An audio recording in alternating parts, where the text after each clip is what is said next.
The DCU has begun, and Woo-hoo! woohoo! And James Gunn obviously gave us his Superman last year, which was very well received by critics and fans alike. He is building out the TV world with Peacemaker season 2 this past year and Lanterns coming out. But the next film in the DCU is our girl Supergirl. And Look at her. look at her. And this past week, we got another look at the Supergirl trailer. This comes to us from space.com. They say, hot on the heels of Monday's teaser with David Corenswet's Man of Steel leaving a video message for his cousin, DC Studios has just released a new full trailer for its next James Gunn overseen summer superhero flick, Supergirl. Adapted by screenwriter Ana Noguera from Tom King and Bilquis Evely's 2022 DC comic book series, Supergirl Woman of Tomorrow. The plot follows Supergirl, played by Millie Alcock, and the young alien gal pal Ruth Marie Knoll, played by Eve Ridley, as they zoom across the galaxy to track down Krem of the Yellow Hills after he murders Knoll's father. We got to see a lot more of what this story will entail, and it looks like Krypto is heavily involved in the story as we see Krem poison Krypto, and the story revolves around Supergirl going on a John Wick mission to save her dog and meets some crazy characters, Lobo, along the way. So this looks really fun. I feel like this trailer gave us a lot more than the Guardians of the Galaxy vibe that we felt from the first one, and really dove into what we're in for when it comes to the plot and story wise. It gave us more Krypto. It gave us more Lobo scenes that look fantastic, as our boy ex Aquaman Jason Momoa plays the boisterous bounty hunter. And it looks like they're going to try and retrieve an emergency antidote to save Krypto. So it's a very Krypto-centric story, because Krypto is the last part of Krypton that Kara has. And it looks like a really beautiful story. Megan, I know you didn't get to see the trailer, but based off what you're hearing about Supergirl, from what you've seen from photos or casting, how do you feel about the direction of DC's next on-screen movie? And do you think it was the right move to lead with Supergirl being the next follow-up to Superman? I don't watch trailers is sort of what I attempt to do. I like to go in without having watched the trailers. And so I don't go in with I don't go into movies having seen the trailers, because I find, unless it's before the movie that I'm watching, but even then I try not to. And part of it is because I like to be surprised. I don't want to go in with knowing half of the movie beforehand, and so I am excited. I love the idea that we're doing Supergirl, because I think that I think the casting, once again, because I'm scared of casting, but I think the casting for it is so good and so interesting. And James Gunn is another one of those creators that ever since Scooby-Doo 2, I will follow that man into whatever story he wants to tell. I know he didn't write this one, but I trust him, and so I'm really excited to see this. I love that we're doing Supergirl. I think Supergirl gets the raw end of the stick so much, and so it's just good. We're finally getting to see her be cool and messy, and the fact that I as a woman who was reading comics when I was very young, all I wanted was really messy superhero women who were who were messy like me, and so I think we're getting that. I could not be more ecstatic. I'm so excited. Were you able to read Tom King's Supergirl run, Woman of Tomorrow? It's been a long time. It was very much a long time ago that I read it. And so I don't like it. It's sort of not as fresh for me, and I kind of want to keep it that way. It's something I'm trying to like Okay. actively not pull back out of it, if that makes sense. Like I'm sort of Yeah. excited to go into this as if this was like an Be happily unattached thing. surprised. Yeah, yeah. Like I Yeah. want it to exist on its own because I want this to be so successful. I want it to not have to like I don't want to have any sort of preconceived notions before I go in. At least for the broad strokes of Woman of Tomorrow, it is a much darker Yeah, story when it yeah. comes to compared to previous Supergirl stories. Do you think that a darker story is a good way to go with Supergirl and also shows kind of the juxtaposition of him and the brighter Superman of it all? Yeah, I mean, I think it's also very true to her character. Like Infinite Crisis on Yeah. one of the crises. If either it's Crisis on Infinite Earth or it's Many crises have occurred. many crises, and she has been either it's Barry or Kara that have been in the middle of it all. And Right.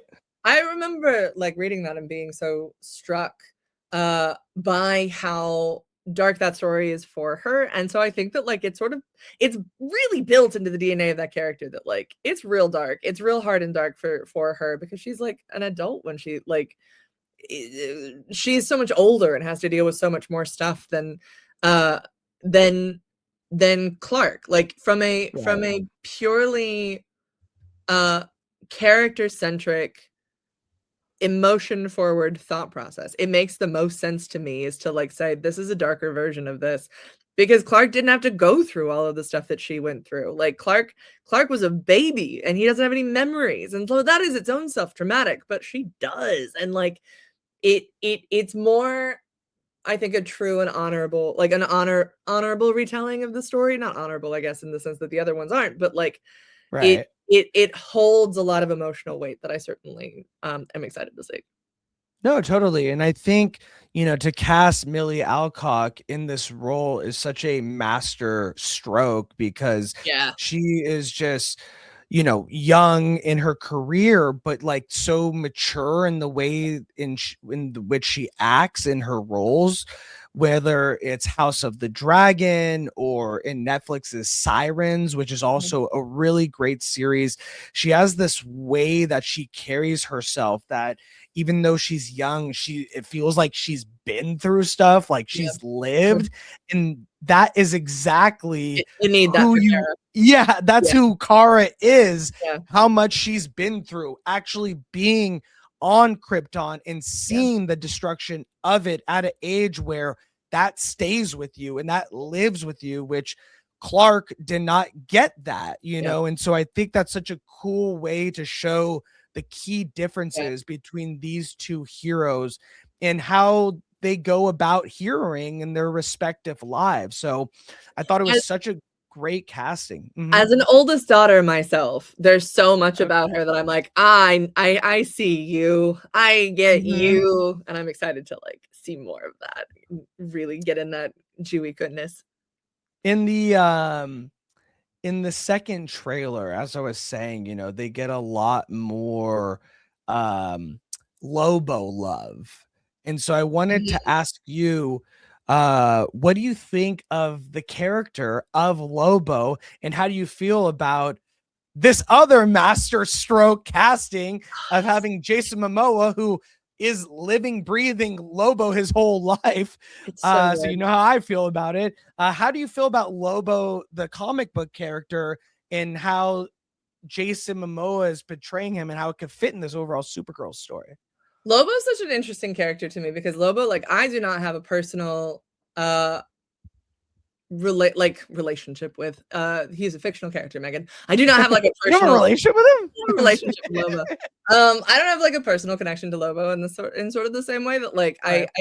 he was sort of around, but he was like not the character that I was like super excited about whenever I was younger, and so I was very like, cool, Lobo's here also. But as I've gotten older, part of like once again, sort of going back to the joys of fandom, Right. I love Lobo because I know so many people who love Lobo, and like he matters to so many people, and like I think half of the fun of fandom sometimes for me is to like I don't have this relationship, but I'm so excited that you have this relationship. And so I want it to be good for you. And I want to engage with this, but specifically only as it relates to like how you are engaging with it.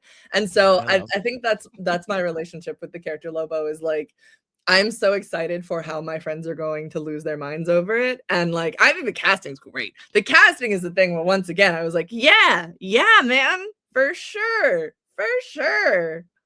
No, 100%. I mean, he looks like just the best representation from comic book page to movie screen that you could have, especially for this kind of character, which is larger than life, really kind of like the Deadpool of DC in a lot of ways. Yeah. And so to have Jason Momoa, who was already like, rides motorcycles, is loud and smokes cigars, it's like, okay, that is Lobo. Yeah, so right. When are we doing this thing? And it's very Marvel casting. You know what I mean? Like 100%. When like Marvel would cast people and you'd be like, so we're not even casting. We're just like stereotyping these people. Like this is just who they are. Yes.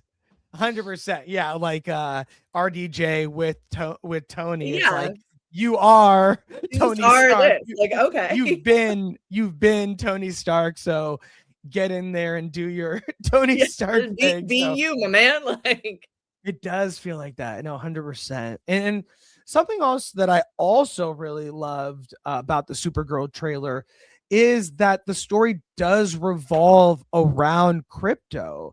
To have Krypto as that, well, one, to have the reveal at the end of Superman that Krypto is Kara's dog was really cool. And then to make Kara's story about, her ties to Krypton and having Krypto the dog as her only real connection to home, and then having that at risk of going away and losing the one fraction of home that she's had this whole time. That is such a great way into the story. It's very John Wick-esque, as we said, but it's, my Siri just went on randomly.